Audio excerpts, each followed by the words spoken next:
Baik, pada kesempatan kali ini kita akan bersama-sama mempelajari dan memahami mengenai apa itu rangkaian penyangga buffer, pada saat kapan rangkaian penguatan buffer dipergunakan, kemudian di mana kita dapat menemukan implementasi rangkaian buffer, dan juga kita akan melakukan percobaan sederhana mengenai perancangan rangkaian buffer menggunakan software multisim untuk mengetahui seperti apa rangkaian buffer dapat bekerja.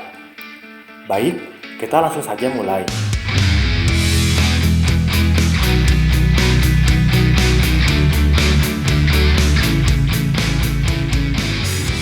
Apa itu penguat penyangga buffer?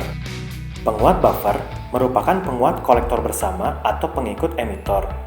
Penguat buffer berfungsi untuk menyesuaikan impedansi tanpa mengurangi besarnya tegangan isyarat. Walaupun pada aktualnya terdapat pengurangan tegangan tetapi tidak terlalu berarti. Penguat kolektor bersama ini merupakan penguat arus dan bukan merupakan penguatan tegangan. Penguat buffer ini memiliki tegangan input atau Vin dan tegangan output atau Vout yang sama, atau Vin sama dengan Vout. Sedangkan untuk arus input atau arus masukan memiliki nilai yang kecil dan arus keluaran memiliki nilai yang besar. Pada penguat buffer ini, tegangan output diambil dari terminal emitor suatu transistor yang dipergunakan dan memiliki nilai yang selalu sedikit lebih rendah dari tegangan input. Hal ini dikarenakan adanya jatuh tegangan pada persambungan emitor basis. Gelombang tegangan output penguat buffer ini, jika diukur pada kaki emitor, akan sepasa dengan tegangan inputnya.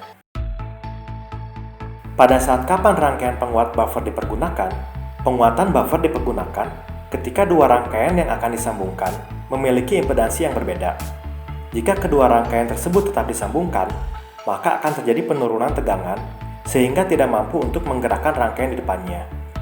Untuk itu, diperlukan rangkaian penguat buffer untuk melakukan pencocokan impedansi atau impedance matching. Dengan begitu, akan memberikan impedansi masukan yang tinggi dan impedansi keluaran yang rendah. Rangkaian ini dapat dibuat dengan membangun common emitter yang digunakan sebagai pengikut tegangan atau voltage follower. Di mana kita dapat menemukan implementasi rangkaian buffer? Rangkaian buffer banyak ditemukan pada amplifier di sekitar kita. Amplifier yang biasa digunakan untuk gitar listrik. Amplifier merupakan peralatan semikonduktor yang memiliki input impedansi sangat rendah. Jika dipaksakan untuk dihubungkan dengan pick up, maka akan timbul cacat yang mengganggu. Berbeda dengan amplifier yang menggunakan tabung hampa sebagai penguatannya, bahwa tabung hampa mempunyai impedansi yang sangat tinggi dan tidak memiliki masalah apapun dengan inputnya, sehingga dapat langsung dihubungkan dengan output gitar listrik. Selanjutnya, kita langsung saja melakukan praktek dengan merangkai rangkaian penguatan buffer menggunakan software multisim. Praktek berikut merupakan pengikut tegangan yang dibuat dengan transistor biasa. Sesuai dengan karakteristiknya, rangkaian ini sangat cocok untuk menyangga dari impedansi yang tidak terlalu tinggi dan diteruskan pada impedansi yang rendah. Biasanya digunakan untuk menghubungkan alat yang satu dengan alat yang lainnya, misalnya pada hubungan satu arah. Hal ini dimaksudkan untuk mencegah terjadinya feedback. Rangkaian berikut bersumber dari multisim.com dengan judul Rangkaian Buffer Sinyal Kecil by Pak Wisnu Jatmiko. Oke, kita langsung saja buka multisimnya.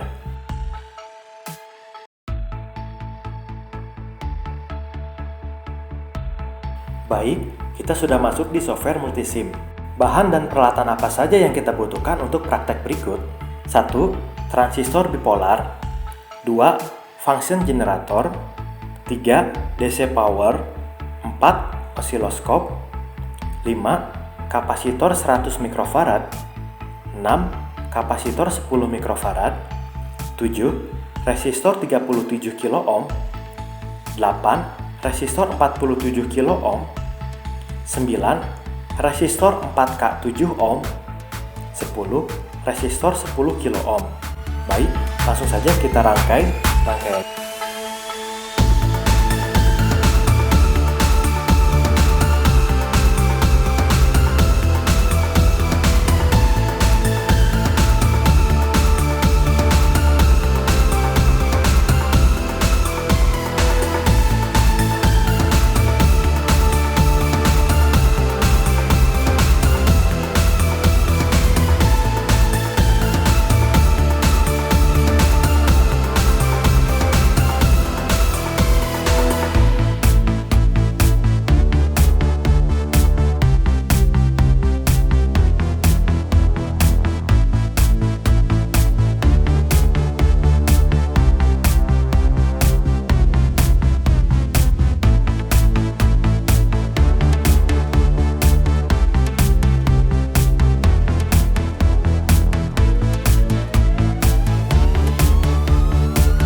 Terlihat dari grafik berikut, tegangan input dan tegangan outputnya sepasang.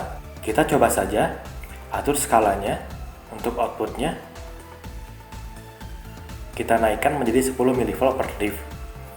Terlihat gelombang yang berwarna merah sedikit lebih kecil daripada gelombang yang warna biru. Dan jika kita kembalikan ke posisi yang sama, pada posisi 5 mV per div,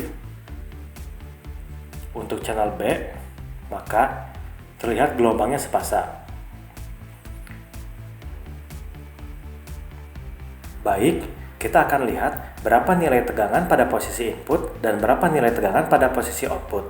Untuk itu, kita pasang alat voltage meter. Kita pasang untuk tegangan input, kemudian kita pasang alat ukur tegangan di posisi outputnya.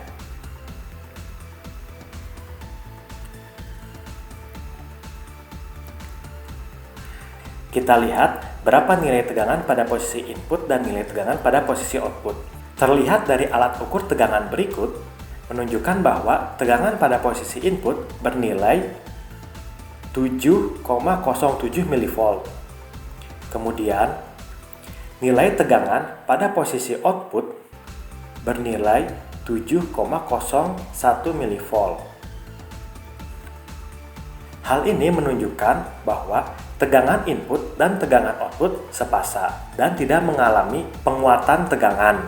Dari data tersebut didapatkan informasi bahwa nilai tegangan pada posisi output tidak mengalami kenaikan tegangan. Artinya, tegangan input dan tegangan output bernilai sepasang. Kemudian, bagaimana dengan nilai arusnya? Baik, sekarang kita ambil alat ukur arus.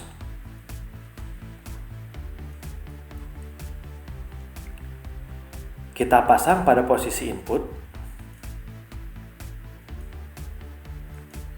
Kemudian, kita pasang alat ukur arus pada posisi output.